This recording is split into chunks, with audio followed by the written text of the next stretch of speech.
Sandra உங்க ஃப்ரெண்டுன்னு சொன்னீங்களா? வெளிய வந்து இந்த இன்டர்வியூல பார்த்திருப்பாங்கன்னு நினைக்கிறேன். நான் சொன்னேன் 6 வருஷமா பேசுறதுல சொன்னேன்ல. அவங்க குழந்தைய பார்க்க கூப்பிட்டாங்க. குழந்தை பிறக்கிறப்ப எல்லாமே இருந்தேன் கூட. பிறந்து கூட கொஞ்சம் ஹாஸ்பிட்டல்லேருந்து வீட்டுக்கு வரப்பெல்லாம் இருந்தேன். அடிக்கடி போக முடியல என்னால். அதில் அவள் கோச்சிக்கினா. அதுக்கப்புறம் நம்ம ஃபோன் பண்ணாலும் எடுக்கல. பிக் பாஸ் வந்து ஆமாம், நான் யூஸ்வலாக 2-3 வாட்டி மேலே பண்ண மாட்டேன். அதுக்கப்புறம் ஓகே அவள் கூப்பிட்டா நம்ம போகல. நான் எடுக்கல. அவள் வீட்டுக்கு தான் கூப்பிடுவான்னு தெரிஞ்சு ஒரு 2-3 கால் எடுக்கல. அதுக்கப்புறம் ரொம்ப நாள் கழிச்சு ஃபோன் பண்ணால் மறந்துட்டு இருப்பான்னு பார்த்தேன். எத்தனை வருஷம் கழிச்சு பர்த்டேக்கு போனாலும் ஒரு 2 வருஷம் ட்ரை பண்ணியிருப்பேன் பர்த்டே அப்போல்லாம். எடுக்கல, சரி விட்டேன். இப்போ பிக் பாஸ்ல இப்போ அவங்க ரீஎன்ட்ரி வேற கொடுத்துருந்தாங்க சாண்ட்ரா. யாருக்குமே மூஞ்சியே ரியல் டைமில் இப்படி இல்லைங்க. அதில் ரொம்ப ஃபேக்காக தெரியுது, எனக்கு ஏன்னு தெரியல. நீங்க அவங்க கூட முன்னாடி பழகிருக்கீங்கல்ல. இவ்வளோ ஃபேக்லாம் இல்லை.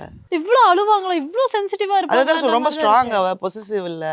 அதே நான் கேட்பேன், என்னடி பிரஜன் படத்தில் நடிக்கிறப்போ ஹீரோயின் கூட எல்லாம் க்ளோஸாக நடிக்கிறானே, உனக்கு ஒரு மாதிரி இருக்காதான்னா, அது ஆக்டிங். இதுல என்ன இருக்கு? நாளைக்கே ஒரு படத்தில் லிப் கிஸ் வந்தா அதில் பிரச்சனை இல்லை. ஆக்சுவலி வந்து அது நடிப்பு அப்படின்வா.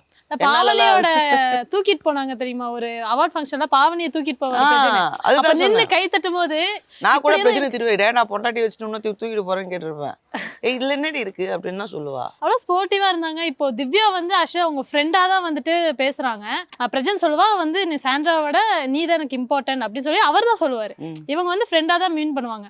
ஆனா அப்ப எதுக்கு வெளில அப்படி பேசினா? அதுதான் டவுட். பிரஜனும் இப்படி பண்ணுவான்னு எனக்கு புரியல. பிரஜனும் டிஃப்ரெண்டா இருக்கான். வீட்டில எல்லாம் திவ்யாவை தப்பா சொல்லிட்டு உள்ள போய் நீ என் தங்கச்சின்றான். சுத்தமா புரியலங்க எனக்கே கன்ஃபியூஸ் ஆயிடுச்சுங்க. அப்பா ஆத்தா நீங்க பேசினாலே பரவாயில்லன்ற மாதிரி யோசிக்க வச்சுட்டாங்க போல.